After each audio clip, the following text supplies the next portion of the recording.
Yo, yo, yo, what's happening? Welcome to another episode of The Blowdown. Here at the little short hiatus where we coming right back at you. We got some new stuff popping. You know how we doing? We gonna pop it. Make sure everybody know what's going on. Once again, I'm your host Marlon. You know, we got a lot of stuff to get to. A lot of stuff been going on, and we cover music, arts, culture, politics, sports. It's no topic that we do not touch or discuss. And in upcoming weeks, I got more guests coming and more panelists. So, stay tuned. Hit the like button, share, subscribe, all that good stuff. But first and foremost, we're going to talk about, man, yo church people, Marvin Sapp, locking down the church, 1,500 uh, congressional members, uh, lock it down, 1,500 people, basically trying to raise $40,000, 40,000 bands. You can't get out there. He's locking it down. He wants that money, you know. I don't know what he was collecting the money for. What was he collecting the money for? He never said. He never said? No. Okay. Well, them preachers sometimes they need to, they gotta pay rent too. They gotta stay fly and get them a Rolls Royce and, put some 20s on that thing and tint out the windows and had the sounds bubbling. So, but anyway, there was rumors that he was arrested, which is not true. We deal with all facts over here. We fact check, give you the real, you know what I'm saying? But yeah, it's some bad publicity, and wow, yeah, it caused up quite a controversy. So Marvin Sapp, famous for "Never Would Have Made It." I love that song. The song is very inspirational, but Ain't it ain't gonna make it now. I don't know 40 bands, 40 G's. Come on. Now he's not the only reverend, preacher, pastor, that has done that, something similar to that.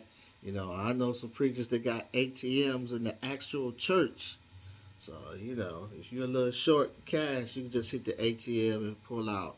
Oh, forgot to salute. Do my toast. See, it's been so long. I forgot to do my ceremonial toast. Salute.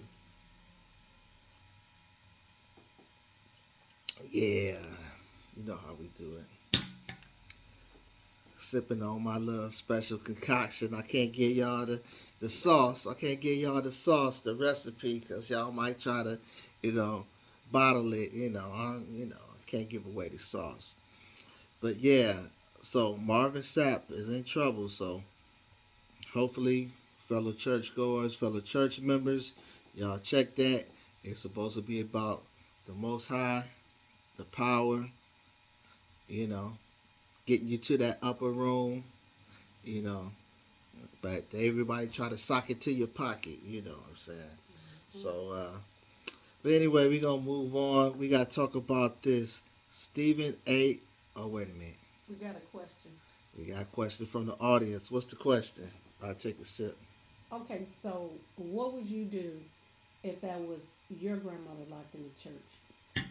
That's my grandmama locked in the church. Your grandmother, your mother, they locked the doors. They locked the doors. Can't get out. Can't get out. And she called you. Then what?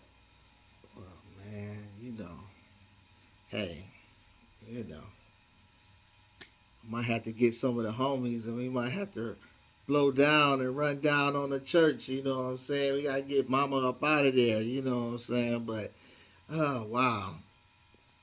That's crazy. I don't know. What would you do? Call the police? I would definitely call the police. And then I'd have some of my brothers with me. And some of the brothers? we have some of the brothers. And we get mama and grandmama up out of there because that's unacceptable. Yeah, that's unacceptable. Yeah. So, yeah, that's, Marvin Sapp, you got to do better. We got to do better, my brother. So, you know, All right. Okay.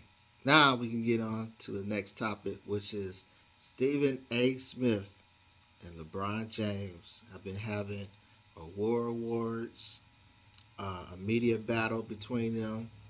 It all started when Stephen A. Smith criticized Bronny James, said he didn't deserve to be in the league. Then, he got a little personal, taking shots at LeBron, talking about as a father, you shouldn't want to put your son out there. And of course, LeBron got offended, took offense to that, and he confronted them front row, in the middle of the game, say the least, and had some choice words for him. And ever since then, they've been going back and forth at it through the media, taking shots. Now, this one is kind of hard to side with, because on one hand, Bronny James, he's a grown man, he's a professional athlete. Stephen A. Smith is just doing his job, which is critiquing professional athletes. Whether you have a good game, you have a bad game, you suck, it's his job to report on it, and bring it to light. But on the other hand, you got LeBron James, who says that he's aiming some personal shots, talking about his family, and he wants everything to stay on the game, on the court, and not talk about his family and things of that nature. I understand that LeBron is being a father. Even Stephen A. Smith himself said LeBron approached me. That was a father approaching me, not an athlete. But then Stephen A. Smith gets on his show, talk about if LeBron would have, when LeBron was in his face, if he would have put his hands on him, he would swing on him. Look, hey, I'm not making this up. Stephen A. Smith say he would have swung on LeBron. He got his blood booked. Yeah, because he posted some videos of himself working out, boxing, and he had some uppercuts, working out with a trainer, and yeah, it didn't look too impressive. Okay. So I don't know. They've been going back, so I don't know. Is it a bad look for the NBA or what? What you think? Put it in the comments. Put it in the comments. Let me know. Whose side you on? Is it Stephen A. Smith or LeBron James? Both of them is kind of, you know, I don't know. It go 50-50 with me because LeBron James also went on Pat McAfee's show, and he took shots at everybody from Stephen A. Smith to Brian Windhurst. He was really, letting it all go, getting it all off his chest. So, you know, Stephen A. Smith being an ESPN broadcaster, he's kind of handcuffed on what he can say.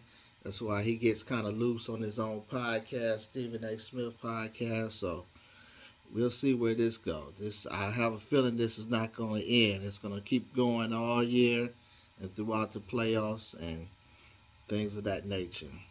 And while we're speaking about the playoffs and NBA and basketball, we want to wish Juju, what's her name? Juju Smith, the young lady that plays for USC. She tore her knee up, so we want to, send out some positive energy to her. Hope she make a speedy recovery and come back next year. Okay, so yeah, leave it in the comments. Let me know how you feel, what you think. And that's it for now. We'll get back at you shortly. Peace.